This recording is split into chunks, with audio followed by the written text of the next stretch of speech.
जम्मू कश्मीर में रिक्रूटमेंट तमाशा चल रहा है। इस रिक्रूटमेंट तमाशे को लेकर एक वीडियो मैंने इससे पहले भी किया और उस वीडियो के बाद एक लंबी चौड़ी चिट्ठी कुछ एस्पिरेंट्स ने लिखी।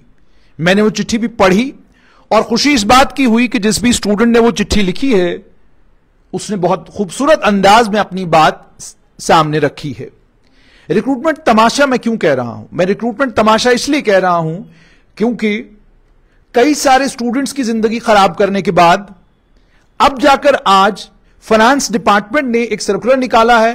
फाइनेंस डिपार्टमेंट ने एक सर्कुलर निकाला है और उस सर्कुलर को निकालकर यह कहा है कि जो वैकेंसीज रेफर की गई हैं उन रेफर की गई वैकेंसीज को लेकर एक सर्कुलर निकाला है और कहा है कि तमाम डिपार्टमेंट से गुजारिश की जाती है कि आप नॉन गजेटेड वैकेंसीज जो डायरेक्ट रिक्रूटमेंट कोटा में हैं उसे Jammu Kashmir service selection board से को रेफर करने से पहले फाइनेंस डिपार्टमेंट से उसकी कंकरेंस जरूर लें।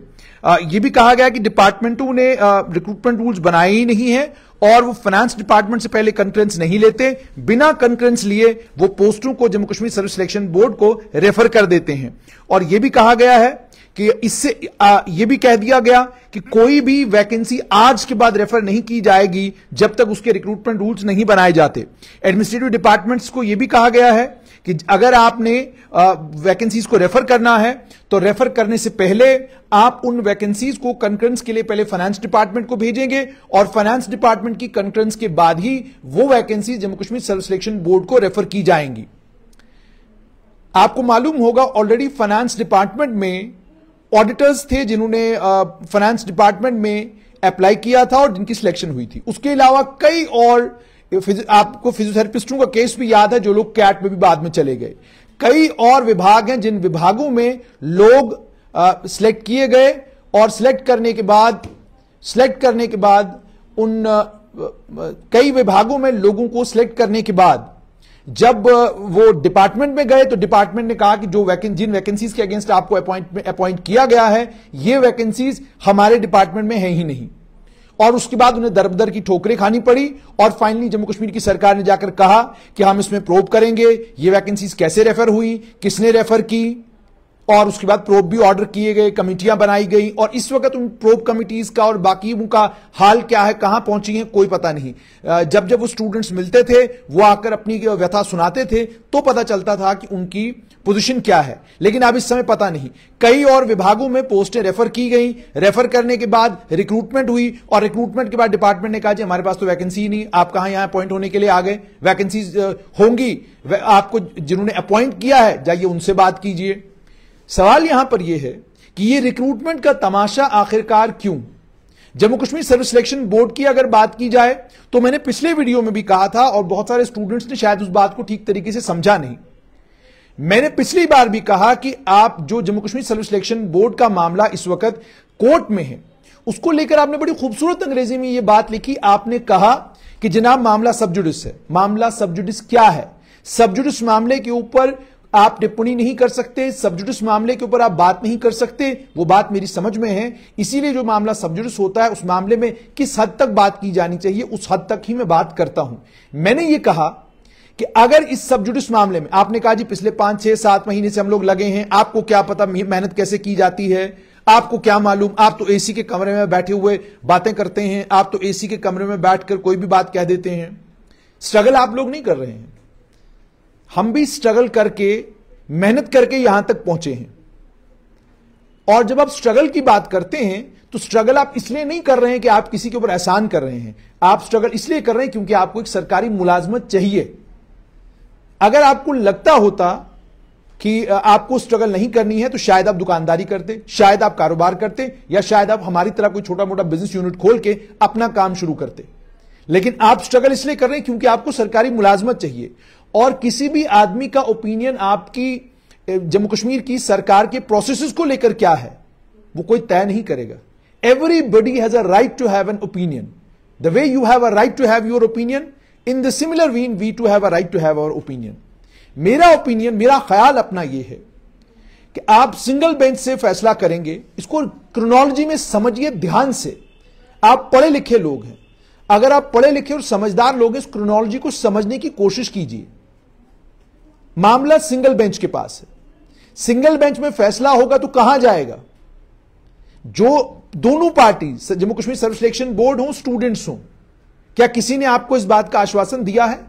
क्या Jammu Kashmir service selection board ने आपसे यह कहा कि जनाब ठीक है, आप सिंगल बेंच में अगर हम हार गए तो हम उसके बाद क्या कहते हैं, इस सारे प्रोसेस को स्क्रैप करेंगे और स्क्रैप करने के बाद हम आगे बढ़ जाएंगे?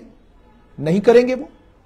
क्या स्टूडेंट्स जो लोग कोर्ट में गए हैं, क्या वो ये कह रहे हैं कि नहीं ठीक है, सिंगल बेंच ने अगर हमारे खिलाफ फैसला दे दिया, हम विड्रॉ कर लेंगे, हम डीबी में नहीं जाएंगे? इसका मतलब जब दोनों पार्टीज ने जाना डीबी के पास है तो यह मामला डीबी में सुना जाएगा, और डीबी में जो भी पार्टी हारती है वो सुप्रीम कोर्ट नहीं जाएगी। इसकी जमानत या इसकी गारंटी किसने आपको दी? क्या किसी स्टूडेंट ने आकर आपको कहा कि हम नहीं जाएंगे? मेरा कहने का मतलब यह था, एक प्रोसेस जो लिटिगेशन में चला गया, उस प्रोसेस के लिटिगेशन में चले जाने के बाद अगर Jammu Kashmir service selection board ने तमाम इम्तिहानात कराने से खुद को रोक लिया है और कह दिया कि तब तक कोई इम्तिहान नहीं कराएंगे जब तक Jammu Kashmir service selection board से जुड़ा हुआ मामला जो कोर्ट में उसका फैसला नहीं आता, क्या मतलब है उसका? क्या उसका यह मतलब नहीं है कि जब तक कोर्ट फैसला नहीं करेगी आपके इम्तिहान नहीं होंगे? और कम से कम यह समझने की कोशिश कीजिए, इम्तिहान आपके नहीं होने हैं। और दूसरी चीज आपने ये कही, आपने कहा जी, आपने अपने लाइव में ये कहा कि जी सब इंस्पेक्टर के इम्तिहान कब होंगे? कैप्शन डालने में गलती हो सकती है। जो आदमी इस Jammu Kashmir service selection board के तमाशे को पिछले 4 साल से लगातार फॉलो कर रहा है, क्या उसको नहीं मालूम कि आपके इम्तिहान की आपका इम्तिहान किस स्टेज पर है? और आप लोगों को याद नहीं है, मैं आपको याद कराऊं, जिस सब इंस्पेक्टर इम्तिहान की मैं बात कर रहा हूं, वो इम्तिहान यह है कि आपके एग्जामिनेशन का स्टेज 1 मुकम्मल हुआ है, आपके एग्जामिनेशन का स्टेज 2 अभी है, आपकी दौड़, आपका फिजिकल स्टेज 2 है, तो आप कैसे कह रहे हैं आपका इम्तिहान मुकम्मल हो गया है? Your exam is not over, you have finished one part of the examination, now you would be facing the second part of examination. इन दोनों इम्तिहानों को फेस करने के बाद जाकर आपको सब इंस्पेक्टर की नौकरी मिलेगी। उसके बाद कहा गया जी जेई सिविल जल शक्ति की बात आपने नहीं की, अकाउंट असिस्टेंट फाइनेंस की बात आपने नहीं की। कितनों की बात मैं करूं, कितनी बार बात करूं? जब सुनने वाला कोई नहीं, आप बहरों को आवाज लगा रहे हैं, आप अंधों को देखने के लिए कह रहे हैं, और आप गूंगों को कह रहे हैं कि बोलो। तो जब सिस्टम, और उसके बाद आपने ये कहा कि जाके ब्यूरोक्रेसी को पकड़िए, उनसे सवाल जवाब करिए। क्या आप जानते हैं सिविल सर्विसेज की रेगुलेशन क्या है? आपने कल सरकारी मुलाजिम बनना, जानते हैं सिविल सर्विस की रेगुलेशन क्या कहती है? सिविल सर्विसेज की रेगुलेशन यह कहती है कि कोई भी सरकारी मुलाजिम मीडिया के साथ तब तक बात नहीं करेगा जब तक वो सरकार से अनुमति नहीं लेता, सरकार से इजाजत लिए बगैर बात नहीं करेगा। ऑटोनॉमस इंस्टीट्यूशंस के अलावा जितने भी सरकारी विभाग हैं, सरकारी विभागों में काम करने वाले सरकारी कर्मचारी किसी भी मीडिया वाले के सवाल का जवाब नहीं देते ऑन कैमरा। कान में सुना देंगे आपके, खुफिया तौर पर सूत्र आपको बता देंगे, लेकिन कोई सरकारी बाबू सवाल लेने के लिए तैयार नहीं। और हम इस वक्त इस स्थिति में पहुंच चुके हैं कि अब अगर आपने सवाल करने जाना है तो अगर स्टूडेंट्स को स्टूडेंट्स की मर्जी का सवाल न पूछो तो वो कहेंगे कि जनाब ये फलां के दबाव में काम कर रहे हैं। और आप सरकार के पास जाकर सरकार की मर्जी का सवाल न पूछो तो सरकार कहती है भाई ये आदमी ठीक आदमी नहीं है, ये आदमी सिस्टम के लिए ठीक आदमी नहीं है। यानी ना सरकार अपना क्रिटिसिज्म सुनना चाहती है, ना स्टूडेंट्स अपना क्रिटिसिज्म सुनना चाहते हैं, कोई अपना क्रिटिसिज्म सुनना नहीं चाहता। सब चाहते हैं कि हमारी तारीफ करो। जो सत्ता में लोग हैं वो भी कहते हैं हमारी तारीफ करो, जो विपक्ष में वो कहते हैं हमारी तारीफ करो। आप हमें क्रिटिसाइज क्यों कर रहे हो? 5 अगस्त 2000 पहले जिनके जो लोग शासक थे, उन शासकों से नहीं पूछा जाना चाहिए कि आप लोगों ने जो रिक्रूटमेंट की? कल मैं सुन रहा था पीपल्स डेमोक्रेटिक पार्टी की नेता और पूर्व मुख्यमंत्री महबूबा मुफ्ती ने दावा किया, कहा हमारे जमाने में जो रिक्रूटमेंट हुई वो साफ सुथरी थी। पूर्व मुख्यमंत्री महबूबा मुफ्ती शायद नहीं जानती, मेरिट ट्रैक ने आप ही के जमाने में सारे के सारे इम्तिहान करवाए थे, शायद किसी ने आपको नहीं बताया। और शायद किसी ने आपको यह भी नहीं बताया जिस फायर एंड इमरजेंसी सर्विस की रिक्रूटमेंट को लेकर आप रोना रो रही हैं, आपने उनसे मालूम किया कि आपके दौर में उनकी रिक्रूटमेंट कंप्लीट क्यों नहीं हुई? जब आपके दौर में रिक्रूटमेंट हुई थी उस रिक्रूटमेंट को क्वॉश क्यों किया गया? आपने मालूम करने की कोशिश की। 2010 में जब सिविल सर्विसेज की सिलेक्शन हुई, नेशनल कॉन्फ्रेंस कांग्रेस की कोलिशन गवर्नमेंट थी, पब्लिक सर्विस कमीशन के एक मेंबर ने आरोप लगाया कि उर्दू जानने वाले कैंडिडेट्स को ज्यादा सिलेक्ट किया गया है। ये हम नहीं कह रहे हैं, या सिस्टम के अंदर बैठे हुए लोग कह रहे हैं। और पक्षपात की क्या बात करते हैं आप सिर्फ एक वक्त दें, एक मौका दें। मैं आपको आपके पार्टियों के जिम्मेदार लोगों के बेटे बेटियां किन किन जगहों पर काम कर रहे हैं वो सारी लिस्ट आपको फराहम करूंगा, ताकि आपको यह पता चले कि जो आज आप डिंडोरा पीट रहे हैं कि हमारे वक्त में ट्रांसपेरेंसी के साथ रिक्रूटमेंट्स हो रही थी, उस ट्रांसपेरेंसी की कहानी सारी दुनिया को पता चले। Unfortunately people have got lost. वो फैक्ट सुनना नहीं चाहते, वो हकाइक सुनना नहीं चाहते, ना सरकार हकीकत सुनना चाहती है। अगर आज सरकार को समझ होती कि भाई ठीक है, स्टूडेंट्स का जहां तक मामला है, हमें स्टूडेंट्स को की अगर कुछ रिजर्वेशंस हैं, उन रिजर्वेशंस को ध्यान में रखते हो हम कोई रास्ता निकालें, वैसा तो होता नहीं। कुलदीप नैयर अपनी एक किताब में बड़ा खूबसूरत कहते हैं, वो कहते हैं कि मैं एक आईएएस ऑफिसर्स ने मुझे एक जगह एक बार लेक्चर के लिए बुलाया, मैं वहां गया, मैंने उन्हें क्रिटिसाइज किया, दोबारा उन आईएएस ऑफिसर्स ने मुझे कभी दोबारा लेक्चर के लिए नहीं बुलाया। एक बार आईपीएस ऑफिसर्स ने बुलाया, मैंने जाकर उनको क्रिटिसाइज किया, दोबारा उन लोगों ने कभी नहीं बुलाया। ये सिस्टम है, this is how this system is working. तो इसीलिए परसों भी जब मैंने कहा था सरकार को कोई ऐसा रास्ता निकालना चाहिए जिससे स्टूडेंट्स का वक्त बचे, जिससे स्टूडेंट्स को उनकी ठीक उम्र में नौकरी मिल जाए, उन्हें दौड़ने के लिए इंतजार ना करना पड़े अगले 6 महीनों का कि 6 महीने के बाद आप उनको कहेंगे दौड़ें। और जरा इस बात को और समझिए, मान लीजिए आपकी दौड़ कल सरकार करा देती है, और जैसे मैंने आपको कहा प्रक्रिया है कोर्ट की, हो सकता है अगली हियरिंग में कोर्ट जो है मामले का निपटारा कर दे, लेकिन उसके बाद भी दोनों पक्षों के पास डीबी में और सुप्रीम कोर्ट में जाने का पूरा अधिकार है। तो आपको कैसे लगता है कि ये अपने इस अधिकार का इस्तेमाल नहीं करेंगे? अगर आपकी कोई बात उनके साथ हुई है तो हमारे साथ शेयर कीजिए, ताकि हम लोगों को यह बताएं कि जनाब इनका तो आपस में कोई बातचीत हो गई है, उन्होंने कह दिया कि भाई अगर सिंगल बेंच से फैसला आता है तो हम आगे नहीं जाएंगे। और उसके बाद I have a right to give an opinion to the government कि 750 पोस्टों की आपने एडवर्टीजमेंट भी करनी है, रिक्रूटमेंट भी करनी है, वो भी सब इंस्पेक्टर लगने हैं। 1200 तो आप थे, 750 और पोस्टें आई थी Jammu Kashmir service selection board के पास। अब उन पोस्टों को लेकर कोई कंफ्यूजन था, वो वापस जीएडी में गई, अब दोबारा वापस रेफर होकर आ रही हैं, तो वो 750 पोस्टों के तो दोनों इम्तिहान होने हैं। तो क्या करना चाहिए? उस मामले में भी इंतजार करना चाहिए कि कब एरोगेंस खत्म करके सरकार कोई फैसला लेगी, या कब स्टूडेंट्स जो है 2 कदम आगे या 2 कदम पीछे जाकर इस मामले का निपटारा करेंगे। और आप लोगों ने भी तमाशा बना दिया, एग्जाम गैंग और री एग्जाम गैंग। आप स्टूडेंट्स भी एक बात समझने की कोशिश करें, आप चाहे लेफ्ट साइड में हैं, आप चाहे राइट साइड में हैं, नुकसान आप ही लोगों का है, चाहे लेफ्ट साइड वाले हों या राइट साइड वाले हों। अगर फ्यूचर किसी का खराब हो रहा है वो आप लोगों का हो रहा है। और एक बात और समझिए, सही उम्र में नौकरी लगना बहुत ज्यादा जरूरी है, और उसके बाद जब आपकी उम्र 30 साल क्रॉस करती है, उसके बाद जब आपकी नौकरी लगती है, उसका टेस्ट और उसका मजा वो नहीं रहता जो टेस्ट और जो मजा नौकरी का 30 साल की उम्र से पहले अगर आपकी नौकरी लगती है उसका रहता है। मैं नहीं कहता, I am not demoralising anyone, I am not saying कि आप 35 साल की उम्र के बाद नौकरी क्यों मांग रहे। You have a right to have a government job even at the age of 45। अगर यूपी बिहार में 55 साल की उम्र में नौकरी मिल सकती तो मेरे जम्मू कश्मीर में 45 साल की उम्र में क्यों नहीं नौकरी मिलेगी? मिलनी चाहिए। You have a right to have a government job, but please understand it is getting delayed, और डिले में नुकसान आप लोगों का है। आपने कहा अपने वीडियो में, अपने राइटअप में आपने बड़ा खूबसूरत लिखा कि जी आपको क्या पता मेहनत क्या चीज होती है। What do you think?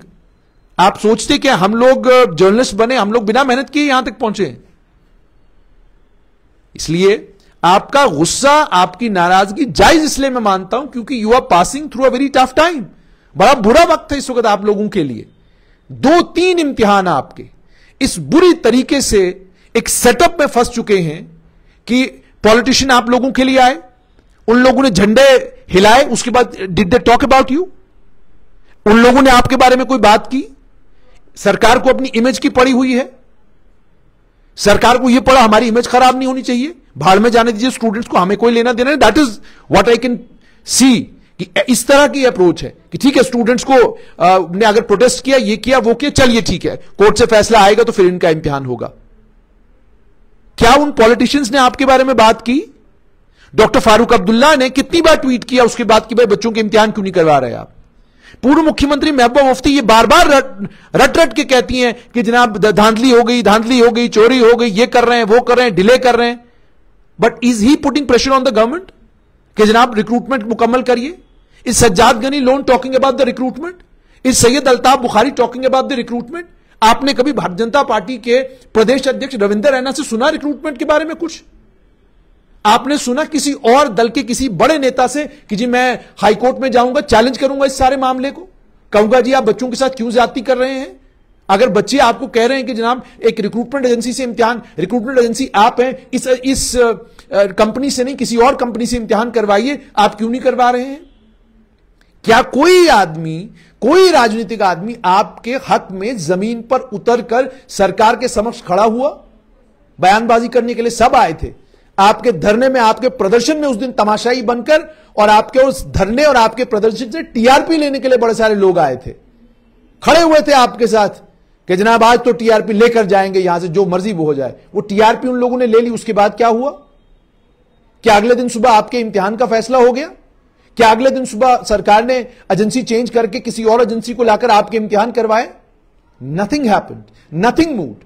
तो इसलिए दूसरा, पत्रकारों से आपकी उम्मीदें बहुत हैं। प्लीज अंडरस्टैंड, हमारा काम सरकार क्या कह रही है आप तक पहुंचाना, और आप क्या कह रहे हैं सरकार तक पहुंचाना है। सरकार के सामने इन बातों को रखना और इन बातों पर सरकार को कन्विंस करने का काम नेताओं का है, जिनको कल आपने वोट देकर अपना एमएलए बनाना है। कहिए इन नेताओं को कि जनाब आप तो हमारे प्रदर्शन में आए थे, कैंडल लाइट लेकर आप हमारे साथ चल पड़े थे, उसके बाद आप लोगों को क्यों भूल गया कि हम लोग इस वक्त कहां पर खड़े हैं? इसलिए जहां तक ताल्लुक आप लोगों का है, मैंने जब भी बात की है, मैंने यह कहा है कि उम्र, जो आपकी एज है, उस एज को लेकर सरकार को गंभीरता के साथ सोचना चाहिए। सरकार नहीं सोच रही है, और आप सोचेंगे मेरे अकेले के कहने से कुछ होगा।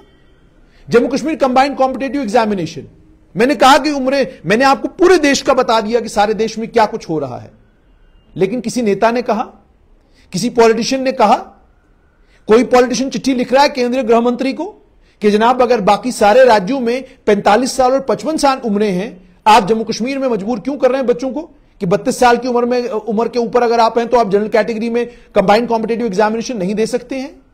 जिन स्टेटों से ये हमारे चेयरमैन आ रहे हैं Jammu Kashmir public service commission के, अपने राज्य में, अपनी स्टेट में क्या उम्र इन लोगों ने रखी है कॉम्पिटेटिव एग्जामिनेशन में पार्टिसिपेट करने की? इन सारे तथ्यों के ऊपर बात करने के लिए आप नेताओं को मजबूर कीजिए, राजनीतिक दलों को मजबूर कीजिए, उनको कहिए, क्योंकि यह काम उनका है। आप हमारे लिए तो फौरन चिट्ठी लिख देते हैं, आप चिट्ठी लिख देते हैं जी स्ट्रेट लाइन को। हमें चिट्ठी लिखने से क्या होगा? What will happen? Heavens are not going to fall. You have to write these letters to these politicians, to these political leaders. जो पॉलिटिकल लीडर आपके रिप्रेजेंटेटिव हैं, इन्हीं लोगों ने कल लेजिस्लेचर में जाकर कानून बनाने हैं। वही कानून है जिनसे आपको और मुझे गवर्न होना है। तो जब यह स्थिति है, इस स्थिति में जैसे मैंने आपको कहा रेफरल ऑफ वैकेंसीज का तमाशा है। अब वो बच्चे, जिन बच्चों की सिलेक्शन फाइनेंस डिपार्टमेंट में ऑलरेडी हो गई, उसके बाद उनको जाकर पता चला जी पोस्टें तो यहां पर है ही नहीं, जनाब यहां रिक्रूटमेंट रूल्स नहीं है। वो फिजियोथेरेपिस्ट बेचारे हेल्थ एंड मेडिकल एजुकेशन विभाग में पहुंचे, कहा जनाब ये वैकेंसीज तो है ही नहीं यहां पर, आप कहां से आ गए? और उनके साथ उसके बाद कैट में भी जब वो गए, कैट ने भी एक जजमेंट जो उनके खिलाफ दे दी। फायर एंड इमरजेंसी सर्विस के जितने भी एस्पिरेंट्स हैं वो बेचारे कैट में गए, कैट ने कहा आपका कोई केस ही नहीं है, चलिए यहां से जाइए। उसके बाद उन लोगों ने हाईकोर्ट के दरवाजे पर दस्तक दी, दुनिया भर का एविडेंस लेकर वो घूम रहे हैं, कोई नहीं सुन रहा उनकी। क्यों नहीं सुन रहा? Because the politicians of Jammu and Kashmir, उनकी पॉलिटिक्स जो है वो रीजनल इंबैलेंस, धर्म, जम्मू कश्मीर, जम्मू कश्मीर, पाकिस्तान, आतंकवाद, अलगाववाद, इन सब चीजों पर पॉलिटिक्स जो है वो बेस्ड है। अगर ये पॉलिटिक्स बेस्ड होती इस बात पर कि स्टूडेंट्स किन बातों पर एजिटेटेड हैं, उन बातों को सरकार के समक्ष रखा जाए, सरकार को मजबूर किया जाए कि आप स्टूडेंट्स की बात सुने और स्टूडेंट्स के हक में फैसला करें। कंबाइंड कॉम्पिटेटिव एग्जामिनेशन के लिए अगर सरकार उम्र 45 साल कर देगी, व्हाट विल हैपन? क्या आसमान गिर पड़ेगा? कुछ भी नहीं होगा। ज्यादा स्टूडेंट्स का नंबर होगा जो इम्तिहान में पार्टिसिपेट करेंगे, और उन्हें कभी गिला भी नहीं रहेगा अपनी सरकार से कि हमने पार्टिसिपेट किया और हम लोगों की सिलेक्शन नहीं हुई। आप कहानी सुनाते हैं हमको, देश के फला कोने में 40 साल की उम्र में फला आदमी ने यह कर दिया, लेकिन आप गवर्नमेंट सेक्टर में कहते हैं 40 साल की उम्र में आप कुछ कर ही नहीं सकते। आप कहां आ गए सरकारी मुलाजमत करने के लिए 40 साल की उम्र में? गवर्नमेंट को कोई उदाहरण देना चाहिए पूरे देश भर से। यूपीएससी का उदाहरण आप हमें मत दीजिए, यूपीएससी पूरी कंट्री के लिए एक है। आप पब्लिक सर्विस कमीशन का उदाहरण दीजिए अलग अलग राज्यों के और केंद्र शासित प्रदेशों के। अंत में आप सभी लोगों से विनम्र विनती और आग्रह, स्टूडेंट से भी बाकी से भी, पहली बात तो ये, जैसे मैंने आपको कहा कि इससे पहले भी जो मैंने वीडियो किया, वीडियो करने के बाद मैं चैन की नींद सोता हूंगा, ऐसा नहीं है। मुझे हर वक्त इस बात का ख्याल रहता है कि स्टूडेंट्स जो चीजें कह रहे हैं वो जेन्युइन है, जस्टिफाइड है, पर मेरी हर वक्त ये कोशिश रहती है कि हुकूमत से ये गुजारिश की जाए कि Jammu Kashmir service selection board के जरिए इम्तिहान कम से कम करवाइए ताकि स्टूडेंट्स का कैरियर बच सके, उनका वक्त, उनका टाइम, उनकी उम्र बचे। Number 2, Jammu Kashmir public service commission बच्चों की उम्र के बारे में सोचे। और नंबर 3, रेफरल ऑफ वैकेंसीज का तमाशा सरकार अब ना करे। ऑलरेडी आपने बहुत सारे बच्चों के फ्यूचर को तबाह और बर्बाद किया है, वो बच्चे ऑलरेडी सड़कों के ऊपर हैं। मेहरबानी करके जिन बच्चों का इम्तिहान Jammu Kashmir service selection board से हो चुका, जिन बच्चों की पोस्टें जिनकी सिलेक्शन लिस्टें आपको रेफर कर दी हुई हैं Jammu Kashmir service selection board ने, और जिन्हें आपने अपॉइंट करना है, उनके अपॉइंटमेंट लेटर्स इशू करना शुरू कर दीजिए। और उसके बाद स्टूडेंट्स से मेरी यह गुजारिश है कि आप अपनी पढ़ाई पर ध्यान रखें, और अगर आपको लगता है कि जम्मू कश्मीर की सरकार गंभीर नहीं है आपको लेकर, यूपी में अप्लाई करिए, बिहार में अप्लाई करिए, आंध्र प्रदेश में अप्लाई करिए, यूपीएससी में अप्लाई करिए, और उसके अलावा स्टाफ सिलेक्शन कमीशन में अप्लाई करिए।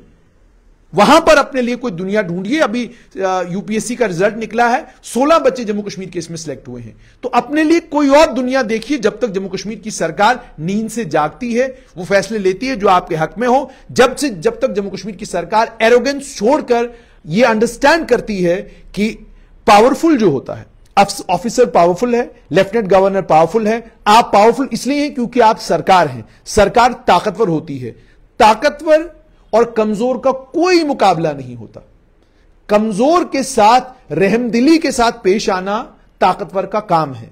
और जब ताकतवर आदमी 2 स्टेप पीछे जाता है, या ताकतवर आदमी झुककर किसी को यह कहता है कोई बात नहीं आपको हम उठाएंगे, तो उसकी प्रशंसा भी होती है और लोग उसकी तारीफ भी करते हैं। बहुत ज्यादा जरूरत है सरकार को इस बात को समझने की कि एरोगेंस आप छोड़ दीजिए, और बच्चों के फ्यूचर और उनके कैरियर को ध्यान में रखते हुए जो सब इंस्पेक्टर की रिक्रूटमेंट है, फाकी है, जेई सिविल जल शक्ति की, या जो बाकी रिक्रूटमेंट्स या जो बाकी इम्तिहान हुए हैं, कोर्ट से जब भी फैसला आता है उन इम्तिहानों को मुकम्मल कीजिए। लेकिन जिन एग्जाम्स का कोर्ट से कोई लेना देना नहीं, मेहरबानी करके कम से कम उन इम्तिहानों को लेकर कोई फैसला लीजिए।